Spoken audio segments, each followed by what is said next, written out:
Assalamualaikum warahmatullahi wabarakatuh. Alhamdulillah. Nahmaduhu subhanahu wa ta'ala hamdan yuwafi ni'amahu wa yukafi'u mazidah. Ya Rabbana lakal hamdu kama yanbaghi li jalali wa ala dhalika. Allahumma salli wa sallim ala habibina wa syafi'ina wa maulana Sayyidina Muhammad wa ala alihi al-mutahharin wa ashabihi tayyibin wa tabi'ina lahum bi ihsanin ila yaumiddin. Allahumma ya Rabbana, Allahumma ya Rabbana, fakkihna ya Rabbana fid din wa 'allimna at-ta'wila waj'al ati rasulika wa ila maghfiratika wasurna yawmal qiyamati ma'a zumrati habibika Sayyidina Muhammad.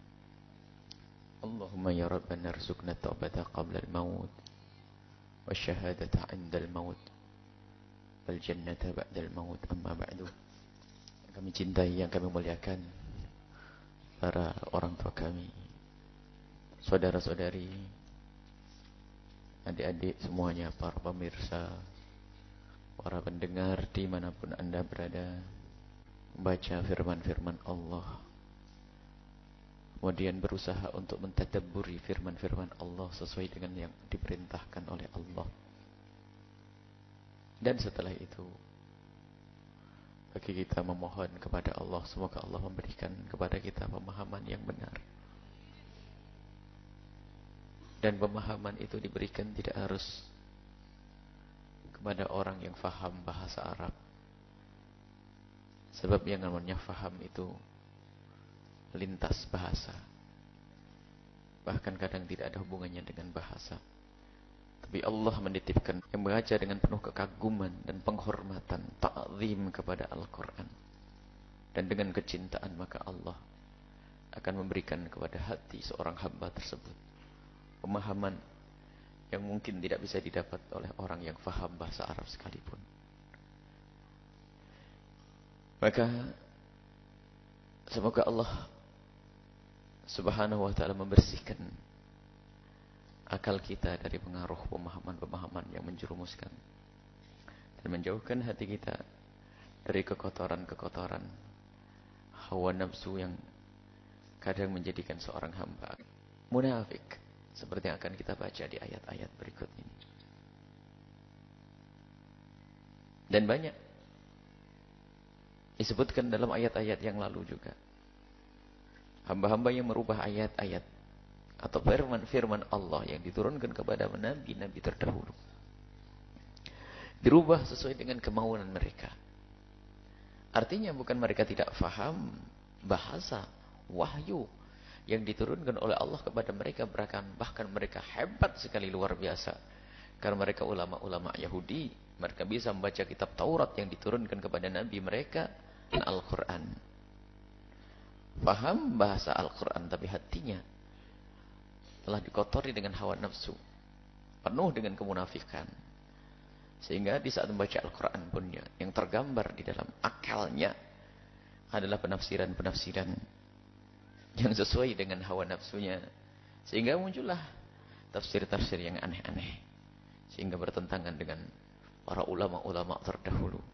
Sehingga muncul wajah Islam yang aneh-aneh. Dan memang yang namanya menafsiri Al-Quran, kita tidak khawatir lintasan-lintasan, itu pun ada rambu-rambunya. Itu pun tidak boleh bertentangan dengan apa yang sudah ditetapkan oleh para ulama-ulama tentang hukum-hukum yang jelas. Syekh Mutawalli Sya'rawi mengatakan tafsir yang beliau tulis adalah dengan khawatir lintasan. Ada seorang muslim yang taqi, bertakwa itu, di saat membaca Al-Quran ada lintasan-lintasan yang Allah kirim. Ilham.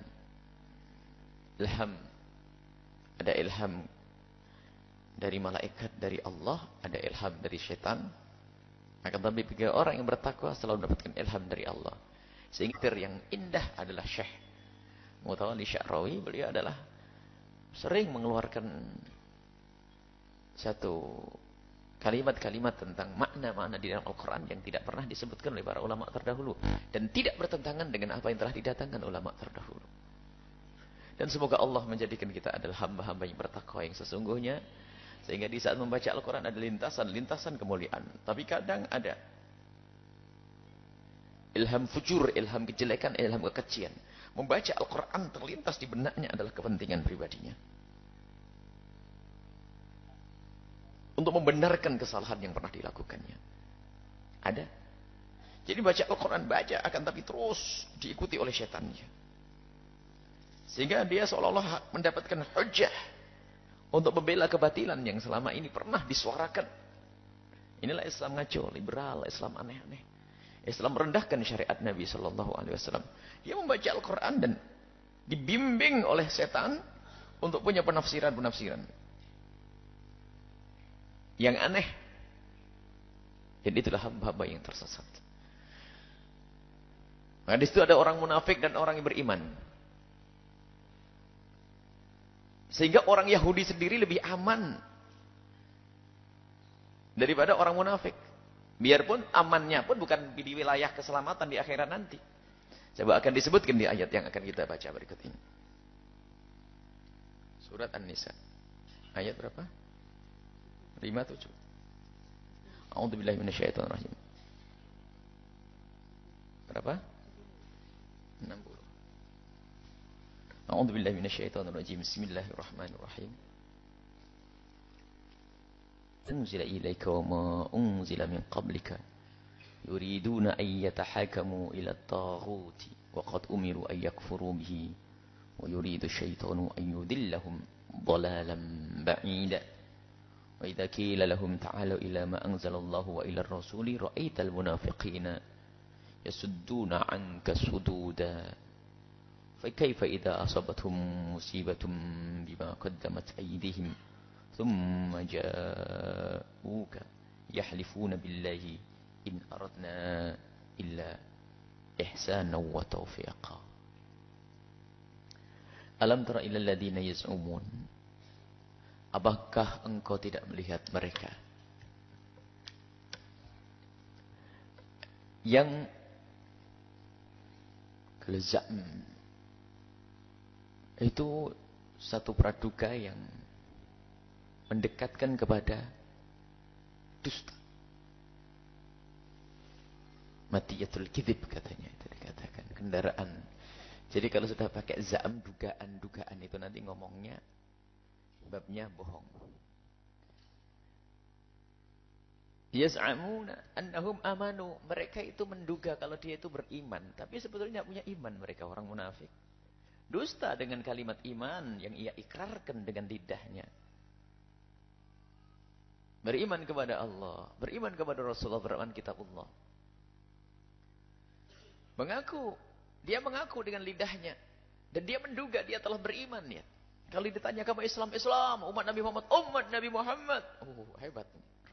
Serempak. Tapi yaz'umun, itu dugaan yang ada pada mereka yang sebetulnya bertentangan dengan apa yang di dalam hati mereka. Makanya dusta. Dusta tersembunyi. Bima unzila ilaika, seolah-olah mengaku telah beriman dengan apa yang telah diturunkan kepadamu wahai Muhammad, Al-Quran. Syariat.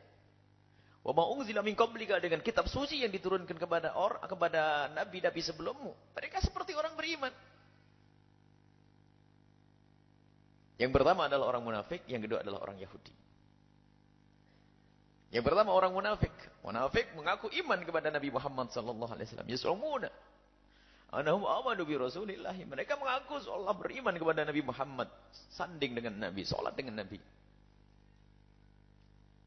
Di sana ada orang Yahudi ngaku iman kepada nabi-nabi mereka. Tapi yuriduna ayatahakamu ila taghut. Tapi di saat ada permasalahan mereka lebih senang kalau mencari solusi kepada taghut. Sesuatu yang diagungkan, dibesarkan selain Allah Subhanahu wa taala. Di sini adalah bermacam-macam. Ada misalnya berhala, ada hukum-hukum yang bertentangan dengan syariat itu taghut. Pokoknya taghut itu adalah segala bentuk yang bertentangan dengan akidah dan keimanan yang dituju dan dibesarkan dan dipercaya. Undang-undang juga taghut jika bertentangan dengan syariat Islam. Rajanya pun yang membawa ajaran bertentangan dengan akidah Islam, taghut. Maka Firaun juga taghut. Berhala juga taghut. Dan setan yang menjerumuskan juga disebut taghut. Nah, taghut itu adalah bisa digunakan untuk sendi. 1, 2, 3. Jadi kalau rajulun taghut, rajulani taghut, rijalun taghut, sama itu. Dalam bahasa Arab itu seperti itu. Taghut, berhala, raja-raja kekafiran, segala atau setan, iblis.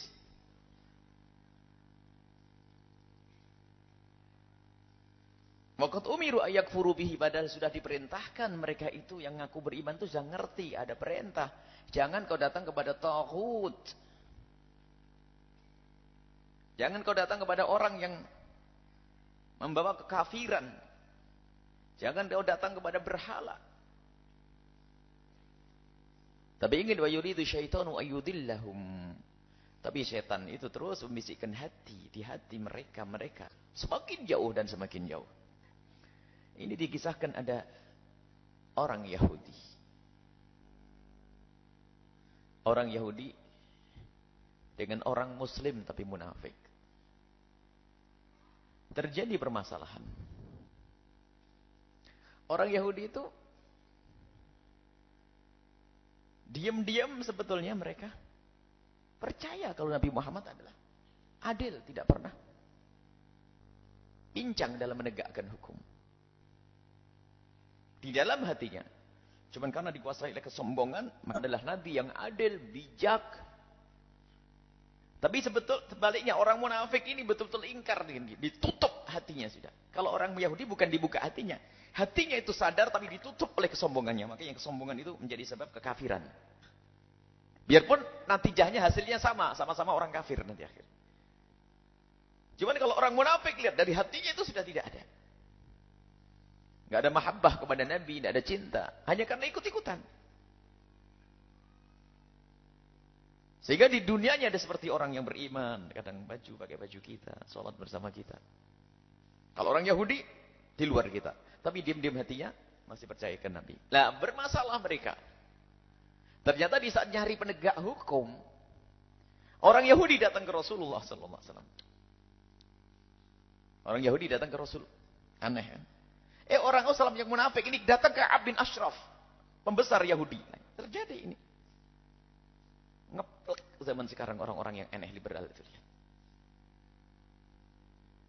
Jadi kalau ada permasalahan itu nggak mau kembali kepada ulama-ulama kita yang terdahulu, yang datang kepada solusi-solusi. Orang di luar Islam itu melirik undang-undang Islam, tapi kita kadang tidak mau menggunakan undang-undang Islam. Sampai di negara kafir akhir-akhir ini mereka sudah melirik untuk membuat undang-undang itu harus melirik apa yang telah dicetuskan oleh undang-undang Islam. Biarpun ada kesombongan, mereka tidak mau menampakkan kalau ini dari Islam. Dan sekarang ada orang Islam yang mengaku dirinya Islam tapi enggan dengan syariat Islam. Itulah orang munafik datangnya kepada Ka'ab ibn Ashraf.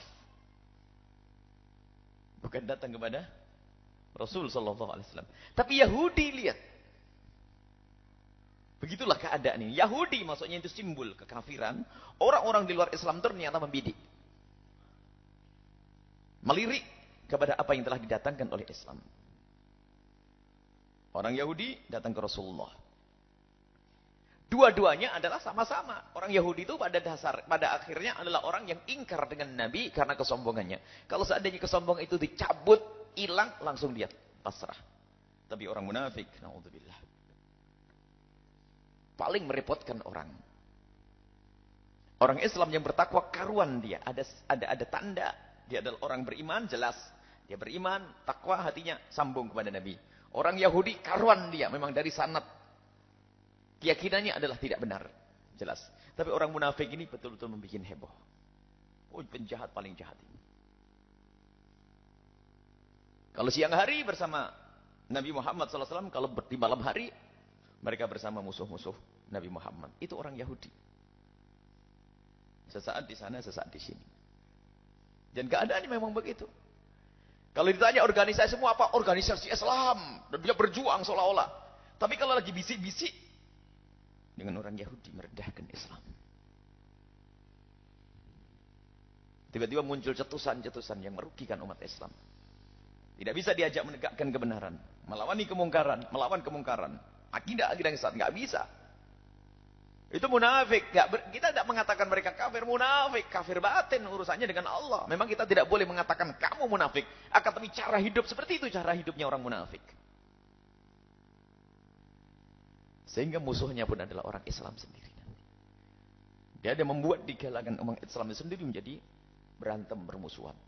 Dengan adanya orang munafik. Sehingga Nabi betul-betul capek dengan orang munafik. Kalau orang Yahudi waktu zaman Nabi, di saat ada perjanjian dengan Nabi, lalu orang Yahudi ingkar janji.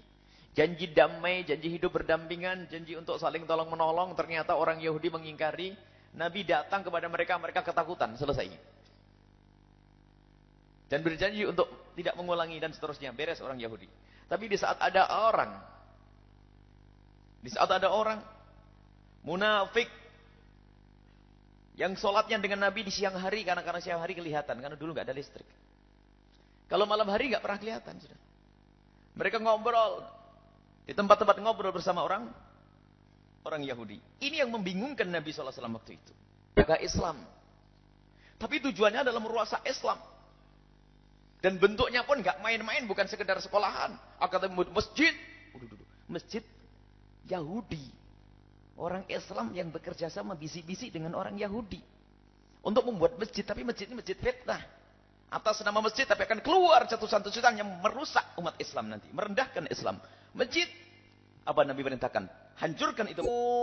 Nanti akan dikatakan oleh musuh Allah. Muhammad membunuh sahabatnya sendiri. Mereka pakai baju-baju kayak baju kita. Subhanallah. Kemunafikan. Pakai baju-baju kita.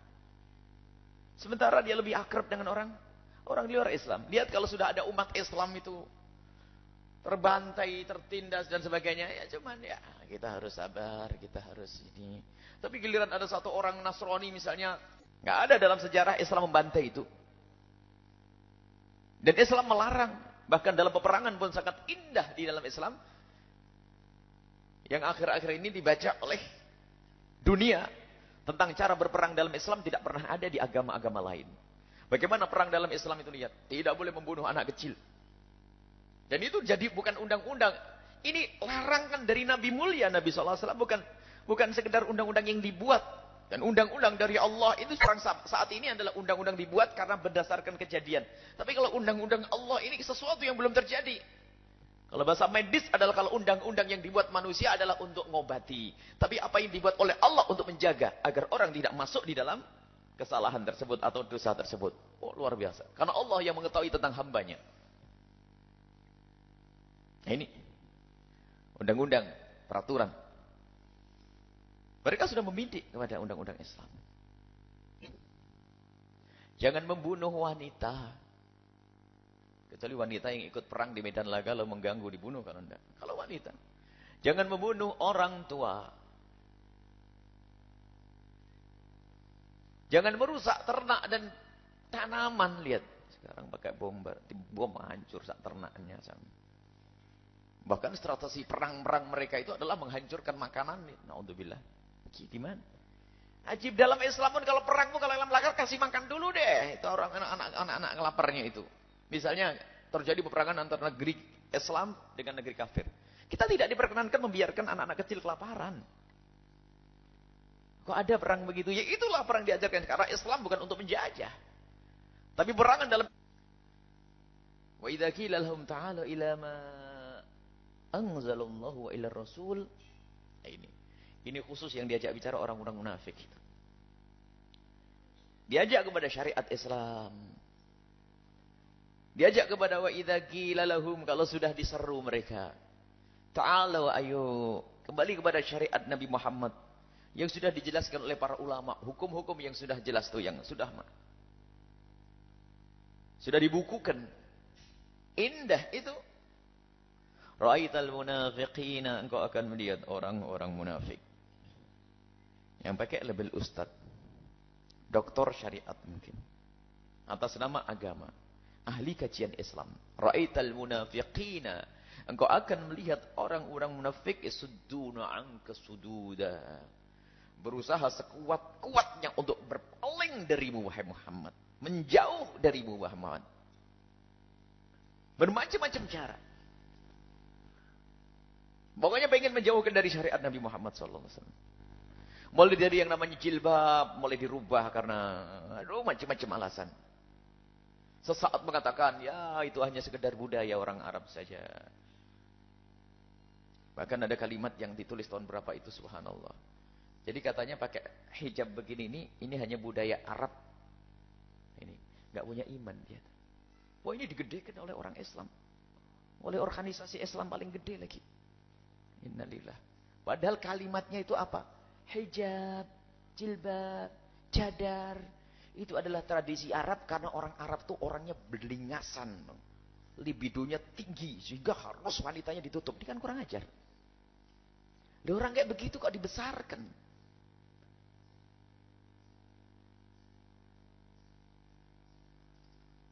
Ini mesti problem. Dibesarkan dia. Dan kawan-kawannya.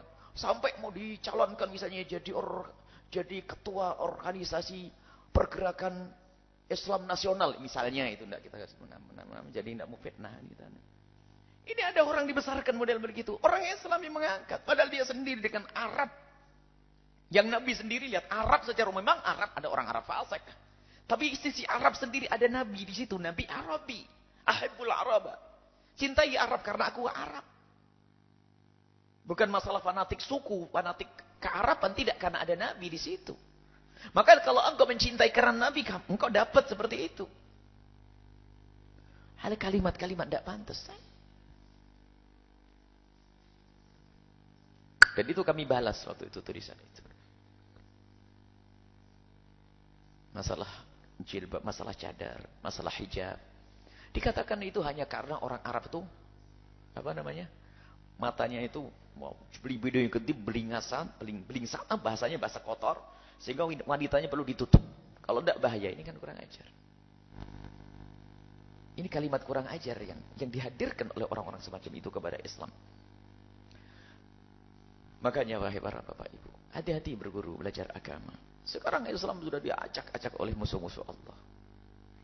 Dan mereka itu punya sanad ilmu adalah bukan kepada Allah dan Rasulnya. Sanadnya bukan ke Rasulullah. Tapi sanad ilmu yang melewati orang kafir. Yahudi. Yang mempelajari pemikiran, punya tulisan-tulisan yang ternyata itu adalah merusak Islam itu sendiri. Yasudduna anka sududa, berusaha berpaling dengan bermacam-macam cara. Bermacam-macam cara. Seseolah berpaling dari syariat Nabi Muhammad, membuat sesuatu yang dikemas seolah lebih indah. Misalnya apa? Kemaslahatan lain. Jadi biarpun sudah ditetapkan dalam hukum oleh para ulama, dia membuat sesuatu lagi untuk bagaimana umat ini berpaling dari hukum-hukum yang sudah ditetapkan para ulama yang diambil dari Al-Quran dan hadis. Dia membuat satu istilah yang sangat masyhur di kalangan mereka adalah kemaslahatan, maslahah. Jadi Islam itu turun untuk kemaslahatan umat, maka segala kemaslahatan adalah hukum Islam. Biarpun itu hukum ditetapkan ulama, kalau bertentangan dengan kemaslahatan, menurut kita, maka tidak boleh dipakai. Bahkan biarpun Al-Quran, dulu kan, tambah dirusak. Jadi masalah itu yang penting kita suka, kita senang, kita mau, itu adalah hukum Allah Subhanahu Wa Taala. Termasuk nanti yang namanya lesbi, homo, macam-macam nanti ke arah situ ujungnya. Dan sudah muncul di lidah-lidah mereka. Itu kan maslahat bagi mereka yang punya fitrah kayak begitu. Gak apa-apa. Inilah na'udzubillah. Kita itu betul-betul paling susah dengan orang-orang munafik. Belum lagi kita itu berhadapan dengan orang-orang yang tertimpa musibah kayak Khawarij. Khawarij itu ya orang sudah mengkafirkan, itu juga musibah. Imam Ali ditanya tentang Khawarij, yang membunuh Imam Ali adalah orang Khawarij. Ahum kuffar ya Imam Ali, ahum kuffar? La, hum minal kufri farrau. Mereka itu justru ingin lari dari kekafiran, pengen berpegang dengan kitabullah wa sunnah. Ditanya ahumul munafikun, apakah mereka orang munafik ya Imam Ali? La. Al-munafikuna la yadhkurunallaha wa hum yadhkurunallaha katsira. Ya orang khawarij zikir ya. Baca Quran.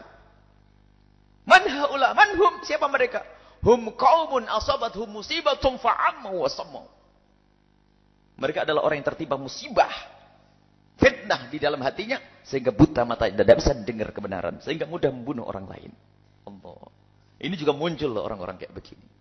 Kita itu betul-betul harus waspada. Di samping kesadaran yang paling pertama dan utama untuk anak-anak kita, sekolah di mana mereka. Harus ada kesadaran, wajib anak kita menimba ilmu agama. Yang selama ini di bulan-bulan ini kita gembar-gembar di mana-mana untuk mengingatkan para wali, para orang tua, awas, engkau membiayai anakmu, engkau menyekolahkan anakmu, harus ada agamanya. Kalau tidak, engkau akan rugi. Dan rugimu tidak hanya di dunia, tapi rugi di akhirat. Berbakti kepada orang tuanya, bukan karena berbakti karena Allah. Karena dia tidak kenal Allah. Dia baik dengan orang tuanya, diam-diam terbetik di hatinya untuk mengambil toko yang ada di sana, untuk mengambil sertifikatnya. Hati-hati. Itulah anak yang tidak kenal Allah. Biarpun kelihatannya pengabdian, Masya Allah. Karena dia cerdas strateginya. Sehingga setelah bapaknya meninggal, berhantam gulat. Itu ada kayak gitu. Nah. Tapi kalau itu di dunia. Dan di akhiratnya mereka akan jerumuskan. Maka kami himbau kepada semuanya. Harus anak kita lewatkan tempat-tempat yang mulia. Mulai di TPQ SMA, semoga kita ada lahan gitu. Semoga Allah menggiring orang-orang kaya, orang-orang kaya saja bukan, orang-orang ahli surga yang bisa berjuang. Kadang yang berjuang tidak harus orang kaya. Sebab suatu ketika ada orang sedekah di sini dengan sedekah yang sangat banyak, bukan orang kaya. Ternyata yang diberikan lebih banyak daripada yang disimpan. Ada yang menyumbang di sini bukan orang kaya. Jadi kita tidak mengatakan orang kaya saja, orang yang mau berjuang. Kita ada tanah lahan luas, sudah berapa hektar itu kita ikat. Dan kalau biasanya pondok pesantren itu kalau tanah 10 hektar itu bisa menampung 10.000, kita cukup nampung 2.000 atau 1.500 biar nyaman anak-anak. Jadi kita rencana seperti itu. Kita harus mengarah kepada pendidikan-pendidikan umum yang berkualitas. Artinya kita perhatikan dengan benar akhlak mereka. Akhlak itu dengan pergaulan. Pergaulan dengan berlatih. Jadi kesadaran kemudian berlatih. Sehingga menjadi kebiasaan berakhlak itu. Bukan action. Gelitik hati kami. Ada orang bertanya. Saya ingat Fadilatul Habib Abdullah bin Muhammad Bahrun waktu itu pernah bertanya suatu ketika. Apa yang kau lakukan? Kami mengajak orang untuk sadar mendidik anak ini. Betul memang subhanallah petunjuk guru. Tiba-tiba beliau mengagetkan. Ya. Kalau seandainya mereka susah sadar. Ingin belajar agama. Bisa saja seruanmu itu justru menjerumuskan mereka. Kenapa? Di saat mereka salah memilih sekolah agama. Iya benar.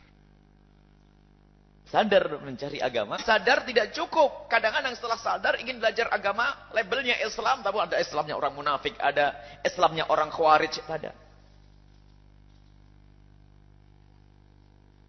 Islamnya Syiah yang selama ini dihebohkan. Macam-macam. Lalu bagaimana? Maka setelah itu wahai para orang tua. Di saat Anda ada kesadaran dan itu dari Allah. Tapi setelah itu ada kesadaran ditumpangi oleh setan. Sehingga Anda hanya memilih tentang favoritnya sebuah sekolahan. Sekolahnya nggak pernah kita perhatikan. Urusan agamanya ngambil dengan siapa? Mungkin anak kita besok jadi kenal mabuk, tahu zina. Gara-gara kita tidak peduli. Masa barang dagangan lebih mahal dari anak-anak kita? Apakah kita sudah menjadi orang dungu? Kan gitu. Jadi setelah sadar sendiri harus ada tindak lanjut. Memohon kepada Allah. Bermohonlah wahai para hadirin kepada Allah. Semoga Allah memudahkan semuanya. Dan kita akan bicarakan nanti sesepuh.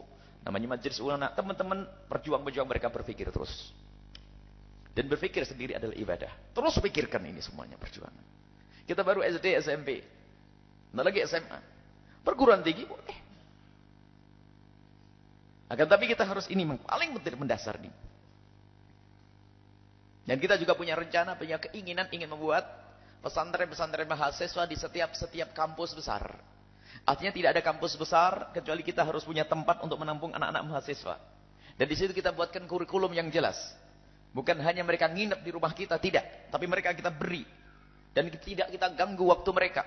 Makanya mohon didukung. Ini program ini selalu kami sampaikan agar didengar. Barangkali ini perlu. Dihadirkan dalam bentuk potongan-potongan ini yang kami sampaikan supaya orang tergugah. Kami ingin, misalnya misalnya di Tulungagung, di samping kampus kita punya tanah, di sana samping kampus ada, di sini pun di kota mereka yang penting mau patuh. Hanya urusan makan sendiri. Mungkin begitu. Dan nanti tidak akan kita ganggu, kita punya program. Dan kami ingatkan kepada semua yang punya pondok yang diinapi oleh anak-anak mahasiswa. Sebab saat ini lihat, kalau anak kita masuk kampus Islami itu ternyata lebih bahaya. Lebih baik masuk kampus umum sorenya ngaji. Wahai anak-anakku yang di kampus Islam. Sebab kampus Islam gado-gado di situ banyak. Sehingga teman-teman yang tulus, yang jujur itu betul-betul berat. Maka di saat mereka mau pamit, Buya saya mau keluar saja. Oh jangan, kalau kamu keluar dari kampus Islam siapa yang berjuang di sana? Tapi tantangannya berat itu. Masalah liberalisme dan sebagainya kuat sekali. Memang justru kamu harus itu. Yang sudah masuk tetap masuk. Kalau kampung umum kaluan ngambil manajemen di situ, diajari manajemen. Sorenya ngaji, selamat tuh. Daripada belajar agama yang ngaco itu, kurang ajar sama Rasulullah, Allah sok hebat, belum apa-apa. Aduh. Dinasehati nggak mau karena dia merasa belajar agama, apalagi ngaji. Dia merasa aku sudah belajar agama. Tapi anak-anak kampus yang umum lihat senang lihat ada di sini anak-anak ada di belakang ini. Tentu itu anak-anak kampus umum. Kita tidak melemahkan masuk kampus Islami, tapi untuk belajar agama harus jelas. Karuan kalau engkau ngambil pendidikan umum,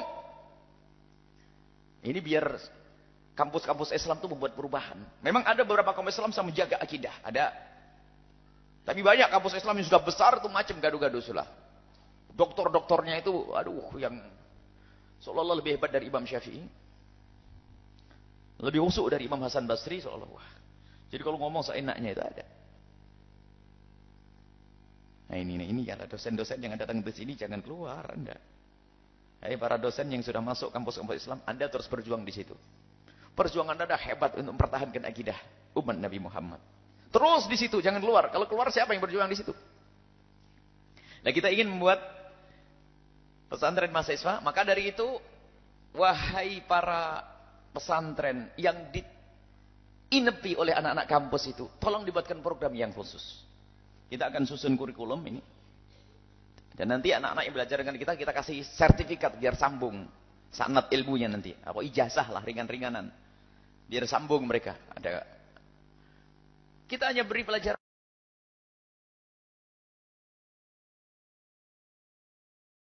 Bapak Ibu semuanya. Jadi bahan doa kita pengen program. Kita tidak akan membuat fakultas kedokteran enggak. Terlalu berat, terlalu ini. Buang energi, sudah ada fakultas kedokteran yang lebih hebat lagi mereka. Tinggal kita memberikan akhlak bagaimana dokter-dokter itu nanti benar.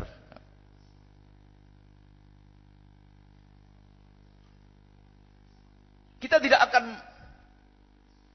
mengambil fakultas politik, ilmu politik dan sebagainya. Biarkan mereka mempelajari ilmu. Itu akan tapi kita beri akhlak yang mulia. Kepatuhan kepada syariat Nabi sallallahu alaihi wasallam sederhana. Ada seorang alim di dalam urusan kandungan namanya Dr. Ali Albar. Yang ada di Arab sana. Beliau adalah pakar kedokteran. Cuman ilmu syariatnya diambil dari mana? Kunjung kepada orang alim dekat dengan Habib Abdul Qadir bin Ahmad. Dengan orang-orang besar. Sehingga boleh tulisannya lihat di dalam urusan kedokteran. Digabungkan dengan urusan agama menjadi hebat. Matang urusan kedokterannya. Tapi dekat dengan ulama. Dan mungkin beliau adalah termasuk seorang penulis sekaligus seorang dokter yang aktif di dalam membukukan pemahaman-pemahaman yang dijelaskan dengan bahasa Islami dan syariat Islam. Dr. Ali Albar. Ada ini contoh. Artinya apa? Anak kita boleh jadi dokter tapi ternyata hatinya Islam. Dikit-dikit Islam agama. Cita-cita. Semoga panjang umur. Cita-cita mulia itu penting. Sehingga kalau niat itu seandainya belum terkabul sudah dapat pahala. Ini loh yang kami itu gemes kepada pesantren-pesantren yang sudah ditinggal oleh mahasiswa itu. Tidak dibuatkan program khusus.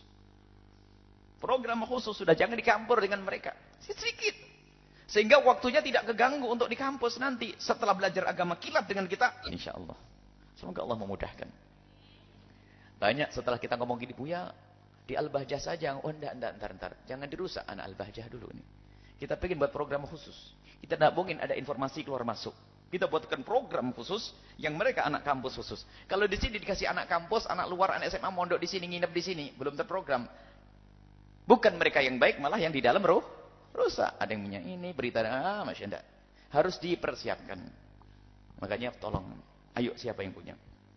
Atau ada yang punya di kota. Buya saya di kota sudah punya rumah gede banget ini. Wah, buat pondok saja. Wah, bagus ayo. Biarpun hanya menampung 50 mahasiswa. Buat. Kita pengen secepatnya. Dan kalau perlu Anda ikut ngurusinya, Masya Allah tambah gede pahalanya. Wah, luar biasa. Yang ngasih makan sekalian, hebat sekali. Padahal tadi katanya makannya tanggung sendiri kan. Hebat, kalau berjuang jangan tanggung. Subhanallah, Allah Maha Kasih. Jadi program-program, makanya kita masalah unduh. Kita pengen kalau membuat kampus di sini, hanya 2 fakultas. Fakultas dakwah sama fakultas syariah. Dakwah sama syariah saja. Syariah untuk mengenali fikih yang benar ala-ala kita ini. Sebab banyak orang salah paham tentang fikihnya. Yang ringan-ringan saja. Kemudian dakwahnya adalah bagaimana berdakwah secara baik dan benar, inovasi-inovasi dakwah.